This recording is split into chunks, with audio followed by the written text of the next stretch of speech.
এখন শুনবেন আজকের গুরুত্বপূর্ণ খবরের শিরোনাম। গাজায় একই পরিবারের 11 সদস্যকে হত্যা করল ইসরায়েল। ইয়েমেনে একদিনে যুক্তরাষ্ট্রের 30 হামলা।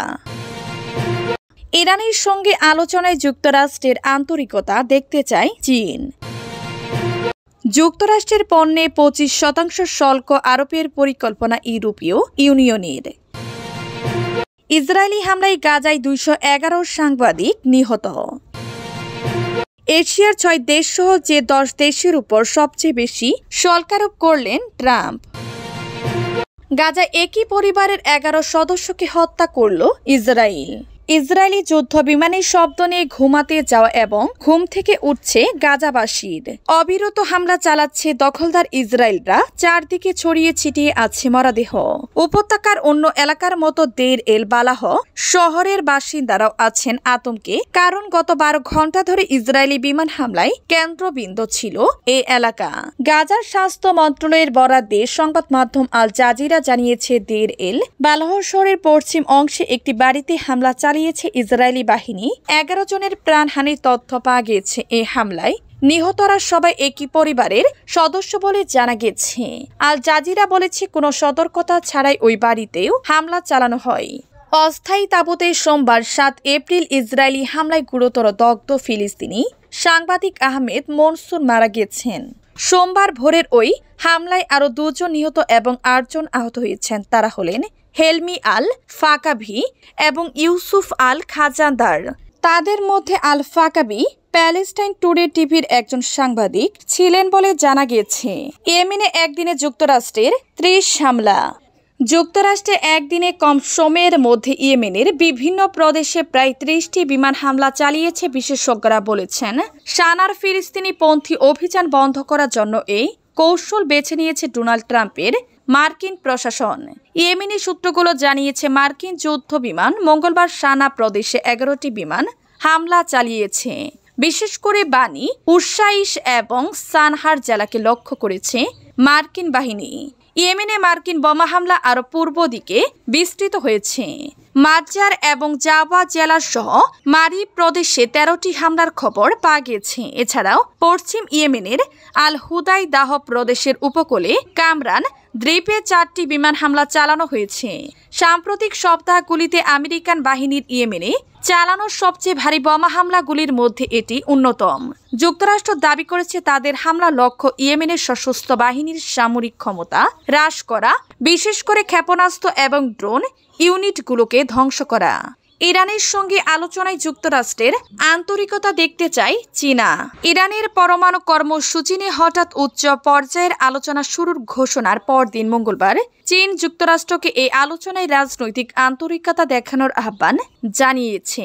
সোমবার প্রেসিডেন্ট ডোনাল্ড ট্রাম্প ঘোষণা দেন, যুক্তরাষ্ট্র ও ইরানের মধ্যে সরাসরি আলোচনা শুরু হবে শনিবার এবং এই আলোচনায় ব্যর্থ হলে ইরান মহাবিপদের মুখে পড়বে বলে হুঁশিয়ারি দেন তিনি।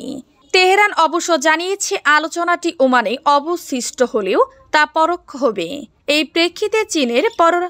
প্রেক্ষিতে চীনের পররাষ্ট্র মন্ত্রণালয়ের মুখপাত্র লিন জিয়ান মঙ্গলবার বলেন, ইরান পরমাণু ইস্যুতে স্বতঃস্ফূর্তভাবে চুক্তি থেকে সরে গিয়ে যে দেশ বর্তমান পরিস্থিতি সৃষ্টি করেছে, সেই যুক্তরাষ্ট্রকে উচিত এখন রাজনৈতিক আন্তরিকতা ও পারস্পরিক সম্মান প্রদর্শন করা।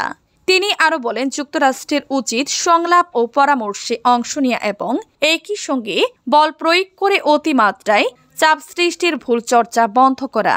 চীন সংশ্লিষ্ট সব পক্ষের সঙ্গে যোগাযোগ বজায় রাখবে, শান্তি ও সংলাপকে উৎসাহিত করবে এবং যত দ্রুত সম্ভব কূটনৈতিক সমাধানের পথে অগ্রসর হতে কাজ করে যাবে।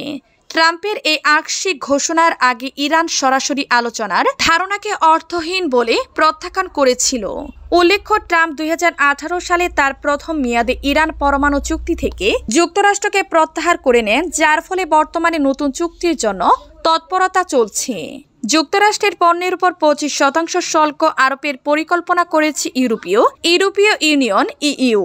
জোটভুক্ত দেশগুলোর ইস্পাত ও অ্যালুমিনিয়ামের উপর যুক্তরাষ্ট্রের শুল্ক আরোপের প্রতিশোধ হিসেবে এই পদক্ষেপ নিচ্ছে তারা। তবে নতুন শুল্কের আওতায় থাকছে না যুক্তরাষ্ট্রের বোরবন হুইস্কি, ইউরোপের মতকে মার্কিন প্রতিশোধমূলক পদক্ষেপ থেকে বাঁচতে এমন সিদ্ধান্ত নেওয়া হয়েছে। আজ মঙ্গলবার এএফপির হাতে আসা একটি নথি থেকে এসব তথ্য জানা গেছে। ওই নথি অনুযায়ী যুক্তরাষ্ট্রের যেসব পণ্যের উপর শুল্ক আরোপের পরিকল্পনা করা হচ্ছে সেগুলোর মধ্যে রয়েছে সোয়াবিন, পোলট্রি, চাল, ভুট্টা, ফল, বাদাম, কাঠ, মোটরসাইকেল, প্লাস্টিক, টেক্সটাইল পণ্য, চিত্রকর্ম, ইলেকট্রনিক, সরগ্রাম ও সৌন্দর্যবর্ধক প্রসাধনী সামগ্রী।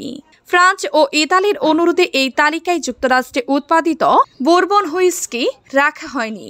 ইউরোপের এই দুই দেশ মদের ওয়াইন বড় রপ্তানিকারক। ইউরোপের অ্যালকোহল পণ্যের উপর যুক্তরাষ্ট্রের প্রেসিডেন্ট ডোনাল্ড ট্রাম্পের 200% শুল্ক আরোপের হুঁশিয়ারির পর শঙ্কায় রয়েছে প্যারিস ও রোম। যুক্তরাষ্ট্রের পণ্যের এই তালিকা ইউরোপীয় ইউনিয়নের সদস্য দেশগুলোর প্রতিনিধিদের কাছে পাঠানো হয়েছে। আগামীকাল বুধবার এনে ভোটাভুটি হবে।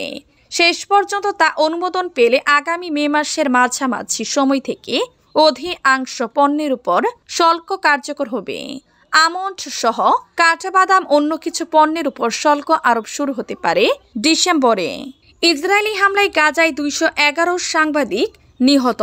ফিলিস্তিনের গাজায় ইসরায়েলি হামলায় এ পর্যন্ত 211 জন সাংবাদিক নিহত হয়েছে বলে জানিয়েছে গাজার সরকারি মিডিয়া অফিস। মঙ্গলবার 8 এপ্রিল আল জাজিরার প্রতিবেদনের বরাত দিয়ে সংবাদ মাধ্যম ডনে তথ্য জানিয়েছে। আল জাজিরার প্রতিবেদনে বলা হয়, একটি গণমাধ্যম তাবুতে সোমবার 7 এপ্রিল ভোরে ইসরায়েলের ভয়াবহ হামলার পর ফিলিস্তিনি সাংবাদিকদের প্রতি বিশ্বব্যাপী সমর্থনের আহ্বান জানিয়ে বিবৃতি জারি করেছে গাজার সরকারি মিডিয়া অফিস। মিডিয়া অফিসের তথ্য অনুযায়ী ওই হামলায় গুরুতর দগ্ধ হয়ে মারা যাওয়া আহমেদ মনসুর গাজা ইসরায়েলে নিহত 211তম গণমাধ্যম কর্মী। এতে বলা হয়, আমরা আন্তর্জাতিক সাংবাদিক ফেডারেশন, আরব সাংবাদিক ফেডারেশন এবং বিশ্বের সব দেশের সব সাংবাদিক সংগঠনের প্রতি গাজা উপত্যকায় ফিলিস্তিনি সাংবাদিক এবং গণমাধ্যম কর্মীদের বিরুদ্ধে এই পদ্ধতিগত অপরাধে নিন্দা জানাতে আহ্বান জানাচ্ছি।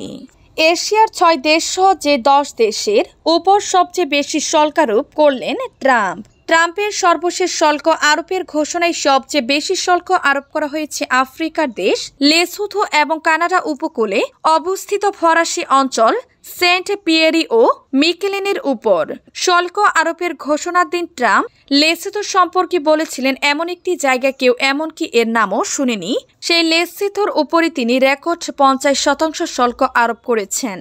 সেই দিন আর কোনো দেশের উপর ট্রাম্প এত শুল্ক আরোপ করেননি। ট্রাম্পের এই শুল্ক আরোপ লেসোথোর দুর্বল অর্থনীতিকে আরও বিপন্ন করে তুলবে, কারণ দেশটির অর্থনীতি ভীষণভাবে যুক্তরাষ্ট্রে পণ্য রপ্তানির উপর নির্ভরশীল।